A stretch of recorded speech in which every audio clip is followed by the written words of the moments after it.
Good morning friends. So welcome to the prelims booster session. आज का हमारा पहला टॉपिक है एनवायरनमेंट इम्पैक्ट असेसमेंट।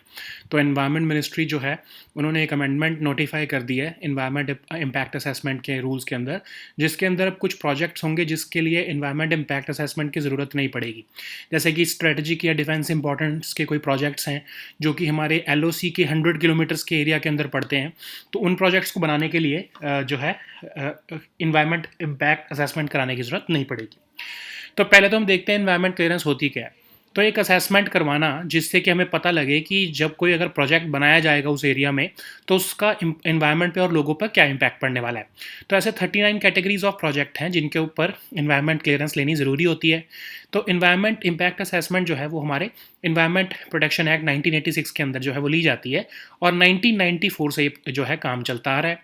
अब इसमें होता क्या है कि आप जो है प्रिडिक्शन करते हो कि अगर ये प्रोजेक्ट बनाया गया तो इसके पॉजिटिव और नेगेटिव दोनों इम्पैक्ट्स आपको बताने पड़ते हैं। तो ये अगर कोई प्रोजेक्ट की एक्सपेंशन की जा रही है, मॉडर्नाइजेशन की जाती है या फिर न्यू प्रोजेक्ट भी बनाए जाते हैं, उसके लिए एनवायरनमेंट क्लियरेंस जो है एनवायरनमेंट इम्पैक्ट असेसमेंट करके ही मिलती है। तो अब स्टेजेस क्या होते हैं इसके। पहली स्टेज होती है स्क्रीनिंग, मतलब आप देखते हो कि ज़रूरत भी है एनवायरनमेंट इम्पैक्ट असेसमेंट करने की या नहीं है। दूसरा होता है स्कोपिंग। स्कोपिंग में होता है कि आप देखते हो कि क्या ऐसे इश्यूज़ और इम्पैक्ट्स हैं कि जो हमको जिसको स्टडी करने की ज़रूरत है, कितने टाइम में, कौन से एरिया में हमको स्टडी करनी है। ये सारी चीज़ों का वो है जो स्कोप टेस्ट किया जाता है। अब नेक्स्ट है आपका पब्लिक कंसल्टेशन। अब इसमें देखा जाता है कि जो लोकल लोग हैं उनके ऊपर इस प्रोजेक्ट का क्या इम्पैक्ट पड़ने वाला है। फिर उसको उस प्रोजेक्ट की एक्टिविटीज़ को देखा जाता है कि जो है उसका इम्पैक्ट लोगों पर क्या पड़ेगा। फिर लास्ट होता है आपका अप्रेजल की डिटेल्ड स्क्रूटनी आप करते हो एक्सपर्ट अप्रेजल कमेटी द्वारा या फिर state level expert appraisal committee जो है वो डिटेल्ड स्क्रूटनी करके रिपोर्ट देती है आगे कि हाँ इसको एनवायरनमेंट क्लियरेंस मिलनी चाहिए इस प्रोजेक्ट को या नहीं मिलनी चाहिए। अब एक्सपर्ट अप्रेजल कमेटी का जो भी रिकमेंडेशन होती है वो सिर्फ वो बाइंडिंग नहीं होती है एनवायरनमेंट मिनिस्ट्री के ऊपर, बस वो एक तरह से रिकमेंडेटरी बॉडी है और ये सजेशन देती है कि हाँ ये प्रोजेक्ट जो है इसको एनवायरनमेंट क्लियरेंस मिलनी चाहिए या नहीं मिलनी चाहिए, और इसी की सजेशंस के बेसिस पे एनवायरनमेंट मिनिस्ट्री एक्ट करती है। तो अब इस प्रोसेस को, इस पूरे प्रोजेक्ट क्लियरेंस के प्रोसेस को डिसेंट्रलाइज करने के लिए environment impact assessment notification number 2006 में निकाली गई थी जो नोटिफिकेशन, उसमें कैटेगरीज में डिवाइड कर दिया है प्रोजेक्ट्स को। तो कैटेगरी ए प्रोजेक्ट्स वो हैं जिसमें सेंट्रल लेवल जो है अप्रेजल कमेटी काम करती है। कैटेगरी बी प्रोजेक्ट्स वो हैं जिसमें स्टेट लेवल जो है अप्रेजल कमेटी काम करती है। कैटेगरी ए प्रोजेक्ट्स वो हैं जिसमें मैंडेटरी इन्वायरमेंट क्लियरेंस की ज़रूरत है, मतलब लेना ही पड़ेगा इन्वायरमेंट क्लियरेंस। तो उसके लिए कोई स्क्रीनिंग प्रोसेस की ज़रूरत ही नहीं पड़ती, आपको देखना ही नहीं पड़ता कि इन्वायरमेंट क्लियरेंस लेने की ज़रूरत है या नहीं लेने की ज़रूरत है। कैटेगरी बी वो प्रोजेक्ट्स हैं जिसमें स्क्रीनिंग प्रोसेस होता है। स्क्रीनिंग प्रोसेस मतलब कि अब देखने की ज़रूरत पड़ती है कि क्या इस प्रोजेक्ट को एनवायरनमेंट क्लियरेंस लेने की ज़रूरत है या नहीं लेने की ज़रूरत है। तो कैटेगरी ए प्रोजेक्ट जो है वो सेंट्रल लेवल पर की जो बॉडीज़ हैं वो देती हैं क्लियरेंस उसके लिए। कैटेगरी बी प्रोजेक्ट्स के लिए स्टेट लेवल जो बॉडीज़ हैं आपकी एनवायरनमेंट क्लियरेंस की वो देती हैं, ठीक है। तो अब अमेंडमेंट्स और भी क्या की गई हैं apart from that. Strategic importance जो 100 किलोमीटर के अंदर एरिया के अंदर अगर कोई प्रोजेक्ट आता है जो हाईवे का या जो स्ट्रेटेजिकली इंपॉर्टेंट है हमारे लिए, उसको एग्जेम्प्ट कर दिया गया है। दूसरा है थर्मल पावर प्लांट्स। तो 15 मेगावाट तक के जो eco friendly thermal power plants हैं और अगर वो 15% तक का बायोमास या non hazardous municipal solid waste को भी यूज़ कर रहे हैं तो उनको भी जो है एनवायरनमेंट क्लियरेंस लेने की ज़रूरत नहीं है। पोर्ट्स अगर जो है हमारे फिशरमैन की लाइवलीहुड सिक्योरिटी के लिए बनाए जा रहे हैं तो उसके उनको भी जो है ये इन्वायरमेंट क्लियरेंस लेने की ज़रूरत नहीं है।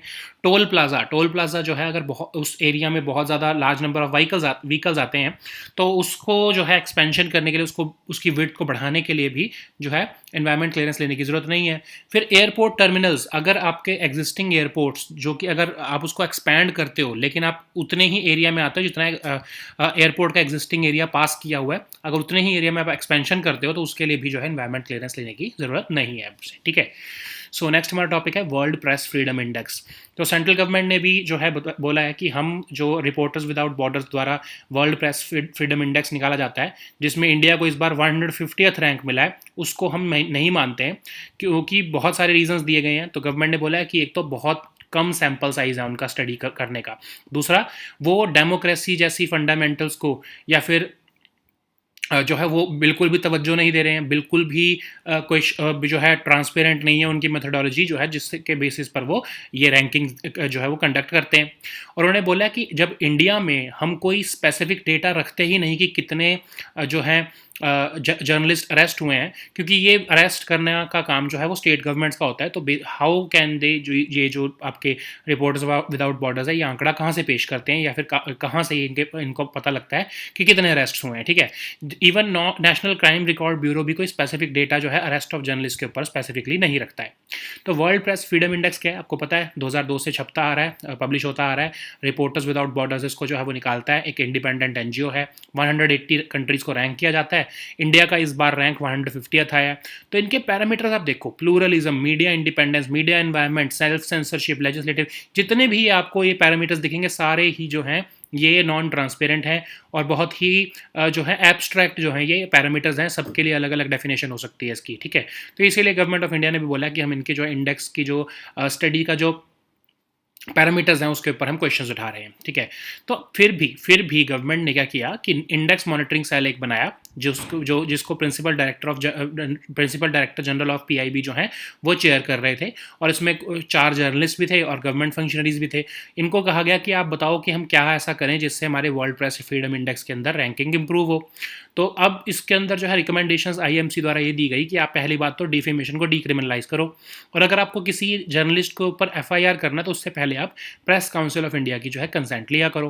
तो ऑफ कोर्स गवर्नमेंट ने ये मानी या नहीं मानी वो अलग बात है, बट अभी वर्ल्ड प्रेस फ्रीडम इंडेक्स के एटलीस्ट जो है गवर्नमेंट ने उसको डिसोन कर दिया, उसको गवर्नमेंट ने कहा है कि हम इसको एक्सेप्ट नहीं करते इस रैंकिंग को।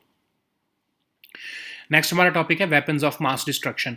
तो आपको याद होगा हमने अप्रैल में भी इस टॉपिक को कवर किया था कि वेपन्स ऑफ मास डिस्ट्रक्शन का जो बिल है वो लोकसभा में पेश किया गया है, उस टाइम पर पास नहीं हुआ था, तो अब इसको अब पेश किया गया है और इसको होपफुली अब जो है इस सेशन में पास कर लिया जाएगा।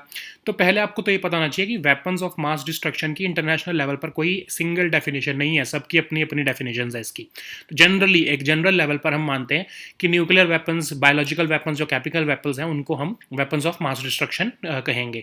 तो इंडिया का जो लॉ है 2005 का, उसके अंदर बायोलॉजिकल वेपन्स और केमिकल वेपन्स की जो है वो डेफिनेशन दी हुई है कि बायोलॉजिकल वेपन्स कौन से हैं, माइक्रोबियल या जिसमें अदर बायोलॉजिकल एजेंट्स या टॉक्सिन्स हों, उन वेपन्स को बायोलॉजिकल वेपन्स कहते हैं। केमिकल वेपन्स वो होते हैं जिसमें टॉक्सिक केमिकल्स हों या उनके प्रिकर्सर्स हों, तो उनको हम केमिकल वेपन्स कहते हैं।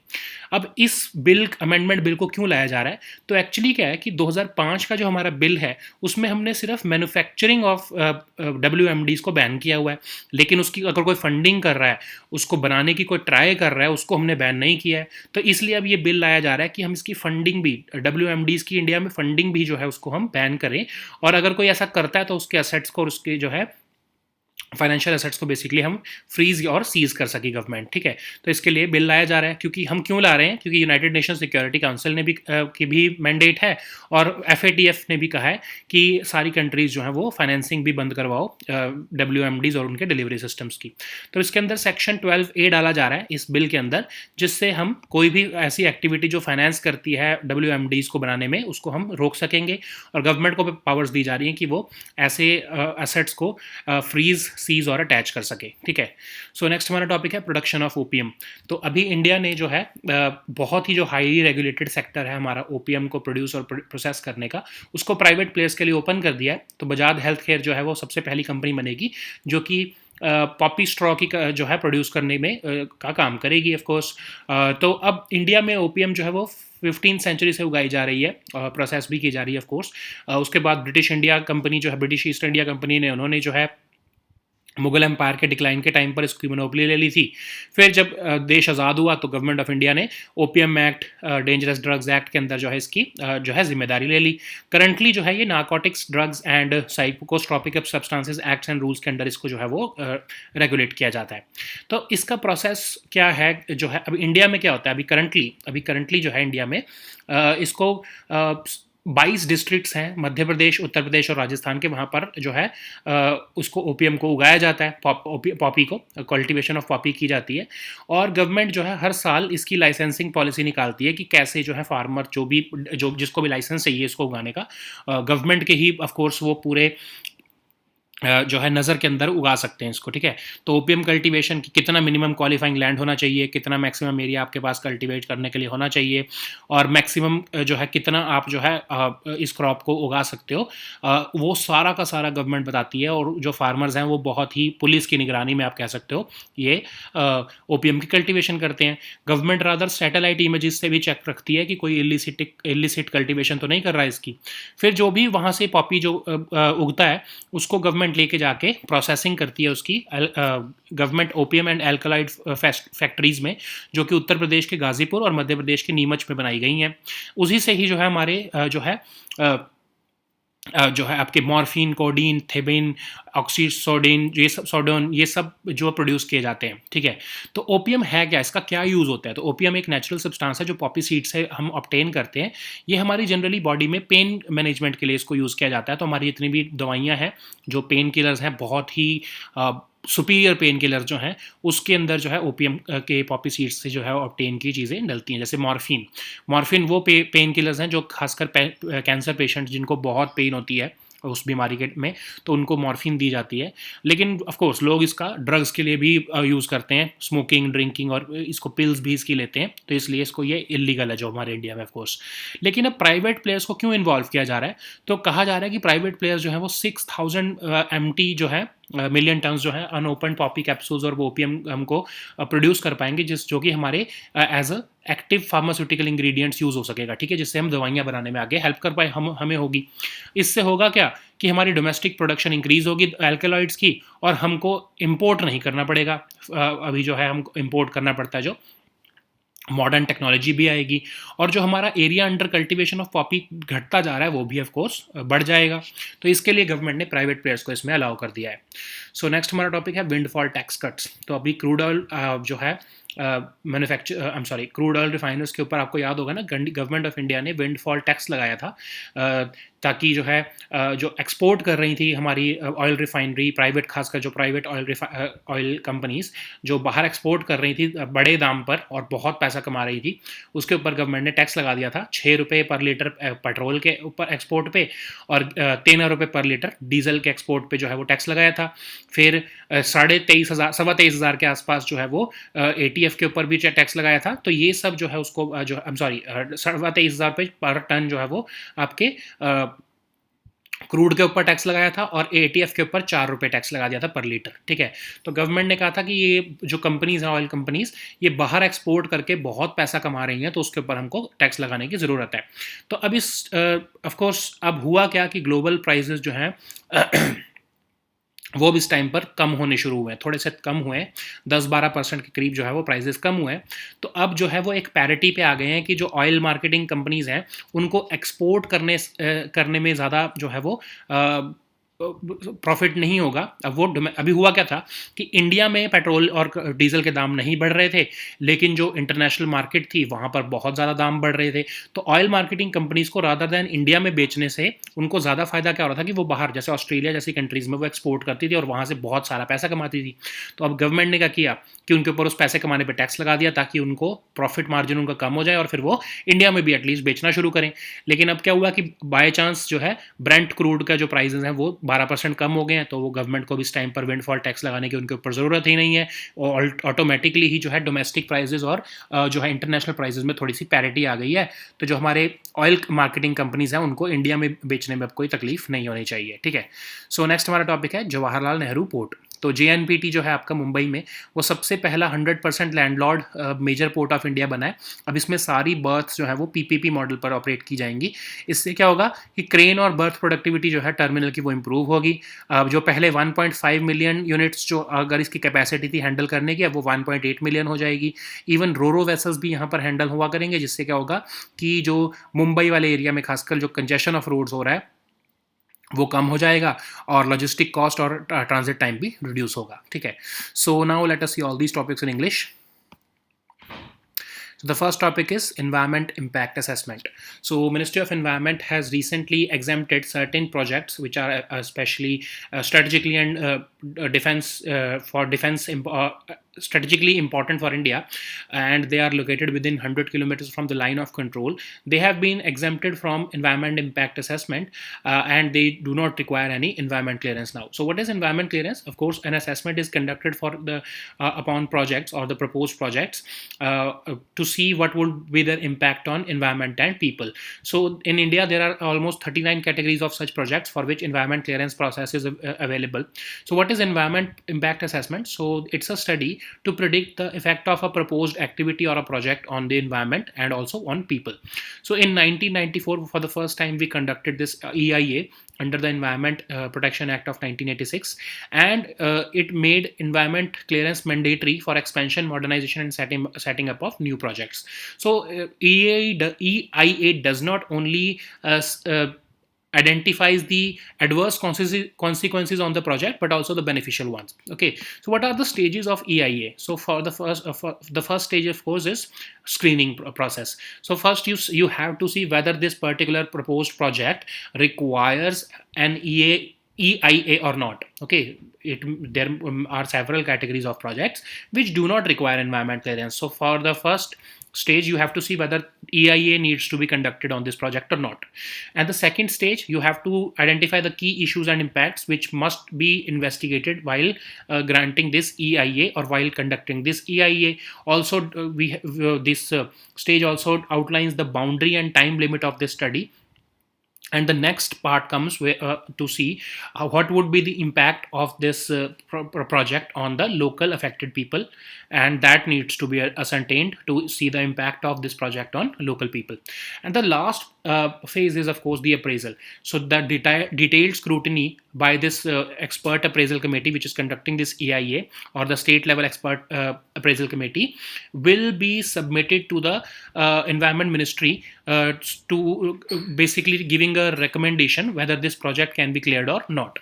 So what is the role of this expert appraisal committee? So it's a multidisciplinary sectoral appraisal committee, and it's only a recommendatory body. So it generally gives the recommendation to environment ministry that this project must be given acceptance or rejection. So based upon that, MOF, Ministry of Environment, accepts or rejects that project. So the government has in this EIA notification of 2006, they have decentralized this process of project clearance. So there are two categories of projects now. First is, of course, the category A projects, and the second is category B projects. So first category projects are appraised by central level committees, screening committees, and the second one is done by state level screening committees. So in category A projects, it is very important, it is rather mandatory to get environment clearance. But in category B projects, first a screening process is conducted to see whether this particular project requires environment clearance or not. Only after that, the state environment clearance, environment appraisal committees come into action. So what are the other amendments which have been proposed by the government now? So apart from the projects which are of strategic importance, thermal power plants also, which are eco-friendly, and they are up to 15 megawatts, and they are using up to 15% of biomass or non-hazardous municipal solid waste, they are also given exemption from environment clearance. Ports which are dealing with the livelihood security of fishermen, they are also given this exemption. Toll plazas, if they are catering to the needs of a large number of vehicles, they are also exempted.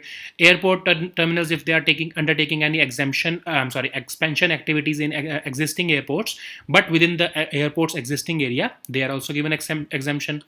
Okay, so the next topic is World Press Freedom Index.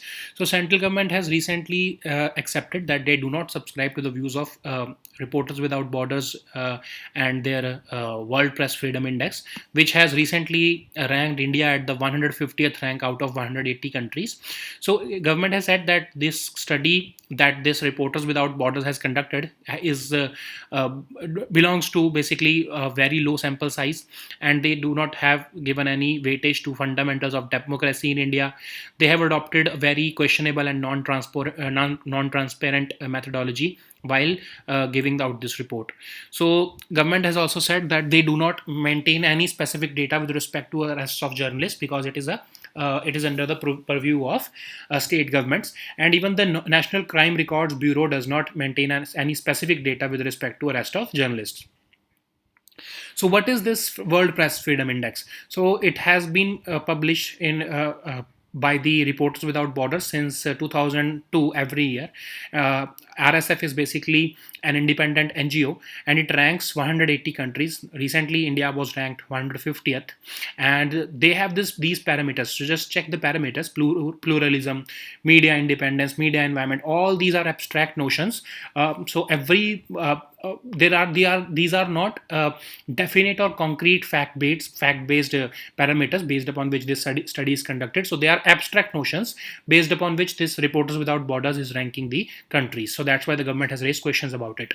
So anyways, the government also had formulated this index monitoring cell under the chairpersonship of Principal Director General of PIB and other journalists and government functionaries to suggest how government of India, or how India rather, can improve its rank in World Press Freedom Index. So they made certain recommendations. They said that you should decriminalize defamation, and before filing an FIR against any media or publication, you should take the consent of Press Council of India. Of course, the recommendations have been submitted, but the government has not yet accepted these recommendations. So the next topic is weapons of mass destruction. So we also discussed about this topic in April. And now this bill has been moved to Lok Sabha once again. And currently there is no single definition regarding WMD in international law. So generally we cover nuclear, biological, and chemical weapons, and we consider them as WMDs. So we currently in India, we have a law of 2005 in which we have banned the manufacturing of WMDs. So we have defined biological weapons are those weapons which have microbial or other biological agents. Chemical weapons are those which have toxic chemicals and their precursors. So, but what is the need of amendment now? Because in 2005 we have only banned their manufacture.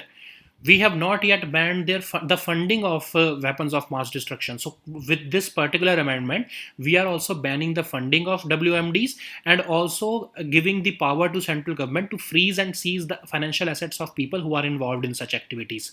So you know that FATF and even UNSC have mandated that financing of the proliferation of WMDs and their delivery systems must be banned, and that's why we have brought these changes. A new section 12A of under the existing law has been introduced, which shall ensure that no financing activity against or financing activity associated with WMDs will be prohibited under this act, and it will also give power to the central government to freeze, seize, or attach funds which are involved in the proliferation of WMDs.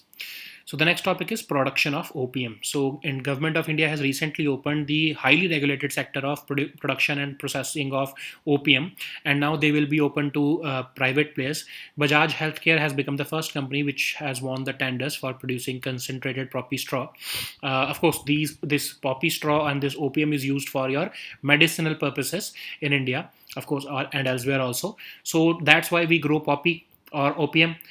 We have been growing in India this poppy or opium since 15th century. Later on, the monopoly for growing opium shifted to British East India Company, and now the opium cultivation and its regulation comes under the NDPS Act.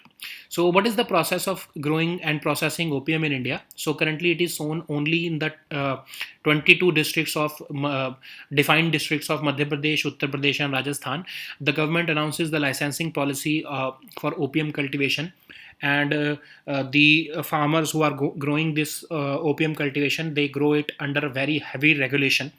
Even it is like the police is involved in cultivation of this opium, and the government also keeps a track over illicit cultivation of opium using satellite imagery. Once this cultivation is done, the government processes this opium in the government opium and alkaloid factories in Uttar Pradesh, Ghazipur, and Madhya Pradesh, Neemach. And what is the use of opium? So it's a natural substance which is used for in medicines which are meant for pain management. So like for cancer patients, they need very strong painkillers. Potent painkillers like morphine. For that, opium is used, and of course, apart from that, people also use for drugs, drug purposes, like for smoking, drinking, and even eating as pills. But of course, that is banned in India. So how does the involvement of private players would help us? So of course, currently this target of 6,000 million tons of unopened poppy capsules and opium gum for the production of APIs would be realized over the next 5 years, and domestic production of course would be increased, and we would reduce our import dependence on opium related APIs, and it will also bring modern technology in this particular field.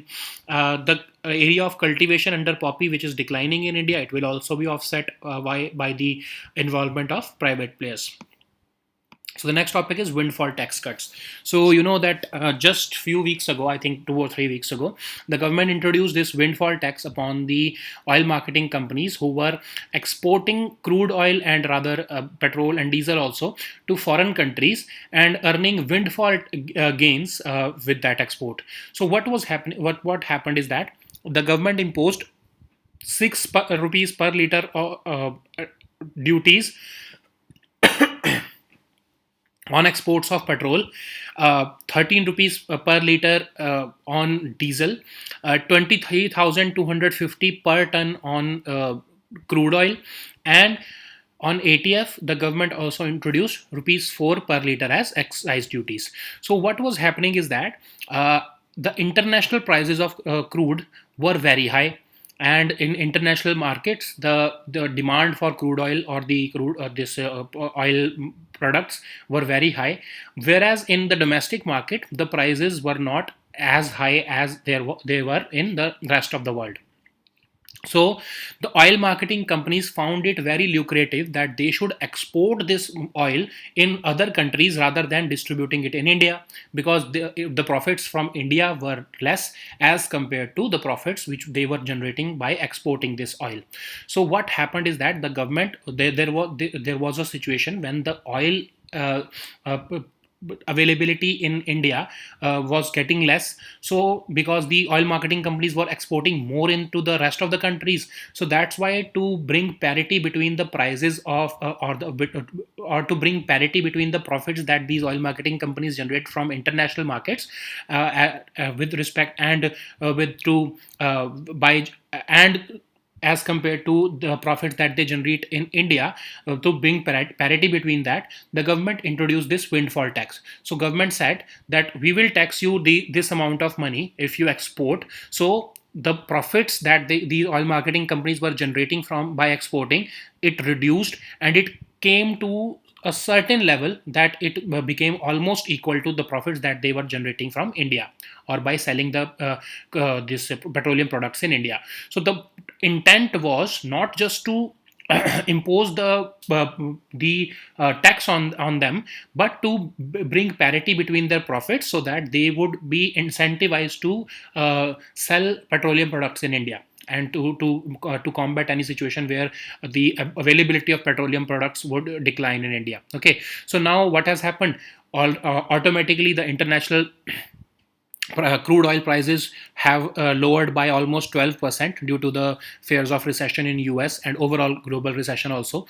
So the need to impose windfall tax on their profits has decreased. Now the government does not need to impose the windfall tax on these OMCs for their exports, because the prices have reduced. So it has become the profit margin of these oil marketing companies vis-a-vis export and domestic selling has come almost near. So they do not they are not specially motivated to export the petroleum products now.